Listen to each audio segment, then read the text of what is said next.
All right, so many thanks for staying with us on Midday Live. My name is Kwekutumin. Up next, we are getting you the latest updates of business events in Ghana today. And very shortly, I'm going to be joined on the line by Felix Kwachi Ofosu. He's the Deputy Minister of Information. Now, let me run you by this information. The National Economic Dialogue comes off tomorrow. Definitely, you should be aware of it by now. Government is organizing the first ever National Economic Forum aimed at achieving consensus on policies. Now, Felix has joined me on the line. A very good afternoon. Thanks for joining us. Felix, tell me exactly. We have less than 24 hours to this program. Can you give me updates on where you have gotten with issues? Well, thank you very much, and good afternoon to your viewers. Yes, all is set for the National Economic Forum to take off tomorrow, and all persons who were invited have received their invitations. Indeed, we have received confirmation from almost all of them their readiness to participate in this important national forum. Logistical arrangements have been finalized, and we expect that all things being equal, we should have a successful opening ceremony under the distinguished patronage of President Mahama. All right, so all things being equal, things will go well. But Felix, let me find out from you now. Information around this, a group of people or some people might not be showing up. Now we're calling this a National Economic Forum. Will that be nationalistic enough? Well, if you look at the list of invitees, there's absolutely no doubt that the forum is national in character. Former finance ministers, irrespective of which government they served in, have been invited. Former governors of the Bank of Ghana have been invited. Economists have been invited. Academics have been invited. Civil society organizations have been invited. Political parties have been invited. Parliamentarians, policy makers, and other social partners have all been invited. And therefore, it is truly national in character. When you say some groups of people will not be present, I think that it is important that you elaborate which groups of people do you know of who say will not be present. Then we can address it. But as far as I know, the invited. Okay, but Felix, if you would want to act that you don't know, let me put it in your face straight that the MPP might not show up. Well, I've read the statement issued by the MPP this morning, stating why they will not show up. And I find the reasons they cite as completely untenable. They claim that they have heard that government has submitted a number of proposals in a communication to the IMF regarding what it is doing to address some of the most pressing economic challenges that we have currently. And for that reason, they believe that government has already made up its mind on the outcome of the forum. Now, this position is rather misleading, especially when it is not based on fact, but appears to be premised on mere conjecture. The communication that was sent to the IMF is routine.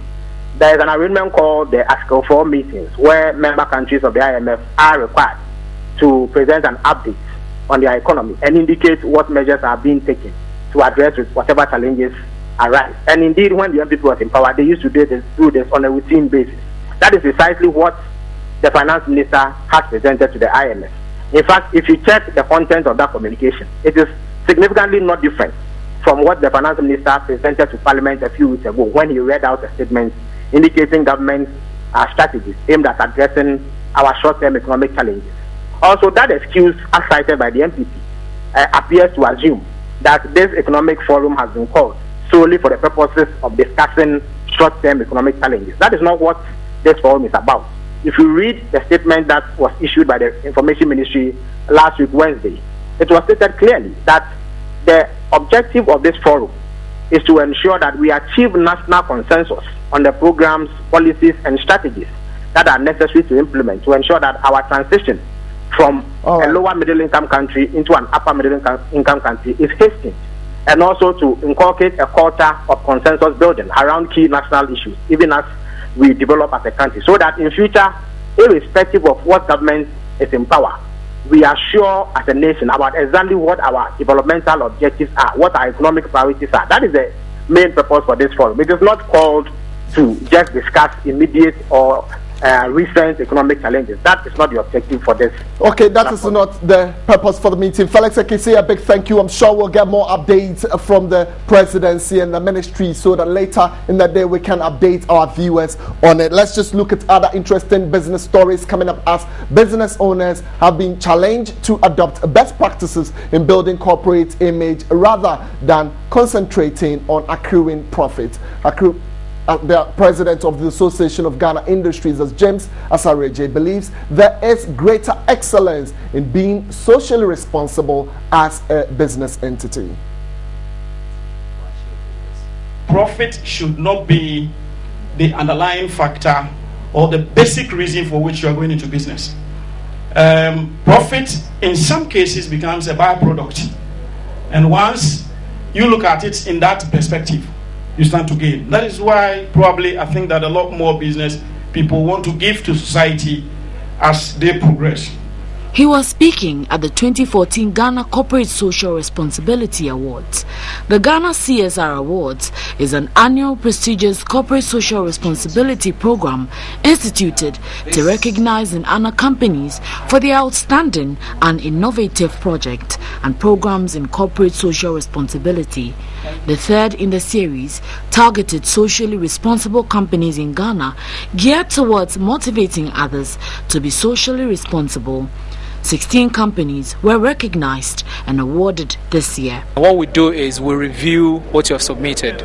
We do verification. Sometimes we talk to beneficiaries, or we do impact assessment of what you have done. And based on that, we say evidence is the name of the game. If you say you have implemented CSR activities, there should be evidence to show that you've done that. Lead project manager of the CSR Awards, Kojo Williams, believes companies are gradually adopting the concept of corporate social responsibility following intense awareness creation. Also launching the Ghana CSR Diary 2014, organizers say future awards would see categories within the selection process. All right, so many thanks for staying with us on the business segment.